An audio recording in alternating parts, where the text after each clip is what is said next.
Gusto mo bang pagdugtungin ng mga values sa code mo? Well, watch this video until the end and I'm sure that you will learn something. Hello guys! Welcome back to my another Learn in 4 Minutes video. Today, ang topic natin is all about comment and concatenation. So, without further ado, let's get this thing begin. Okay guys, so mag-code na tayo. Kagaya ng lagi natin ginagawa, tayo ay mag-recreate ng class. So, public class at ang pangalan ng file name natin is main.java. So, ganyan ang gagamitin natin. Exact word lang guys. And then, dalawang curly braces. Sa loob ng curly braces sa dalawa, ang ating method, public static void main string, big letter S, and box bracket, args, and then another curly brace. Sa loob nito, ang ating mga block of code. So, para mas maintindihan natin guys kung ano ang comment at ang concatenation, alamin na natin kung ano nga ang kanilang mga functionality at ang ibig sabihin nila. Ang comment guys, isipin nyo na lang ito as like a description or notes. Okay? So, ang comment usually ginagamit ito kapag gusto mong ipaliwanag yung code mo o di kaya gusto mong i-explain kung anong mayroon doon sa code mo. Doon pumapasok ang comment. Ang concatenation naman, ito yung nagdudugtong, okay, sa mga value mo or sa mga gusto mong i-print out. Okay? Okay. So, para mas maintindihan pa natin, i-code na natin itong mga to guys, no? So, ang comment, lagi nyo na yan nakikita sa mga previous video natin and until now. Ang comment is itong mga ganto, itong ganto, itong ganto, itong ganyan. Okay? Yan ay isang comment. Ang comment, wala siyang pinapakialaman sa code natin. Okay? So, wala siyang epekto sa code natin.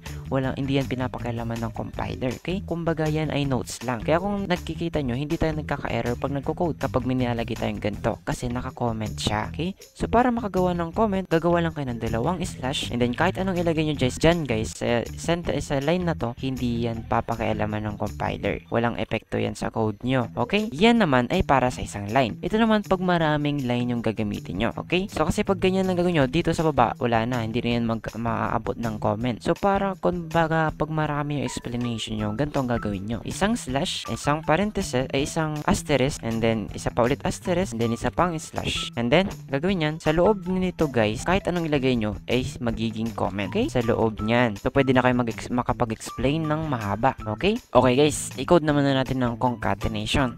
Ang concatenation guys, ika nga dito nagtutugtong ng mga value or kung anong gusto mong i-print out. So, gawa na tayo ng printout. Paano gumawa ng printout? Big letter S, system.out.print, and then parenthesis and semicolon. Yan, sa loob nito, dito ang code natin. Okay, so paano to? Gusto natin pagdugtungin itong 19 and then move but div. Paano natin gagawin yan guys? Bawal naman yung tatawagin mo si age at bigla mong tatawagin si pangalan. Okay? Bawal yan. Pag niran mo yan, syempre mag-error ka guys. Ayan. Ayan, mag-error ka guys kasi bawal. Bawal mo siyang ilagay lang ng ganyan basta-basta.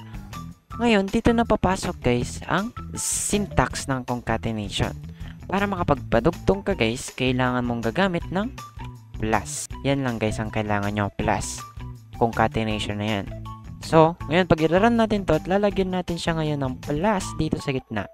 Ang mangyayari na dyan is ganito, magdudugtong na sila. 19 move but div. Nagdugtong na si 19 and then si move but div. Ganun lang yun guys. So, ganun lang kadali ang concatenation. O, sige, mag-experiment na tayo. Kunwari gawa tayo dito ng ang age ko ay. Ngayon, maglagay tayo ng space kasi dudugtong natin dyan. Sa katabi ng space yung sino?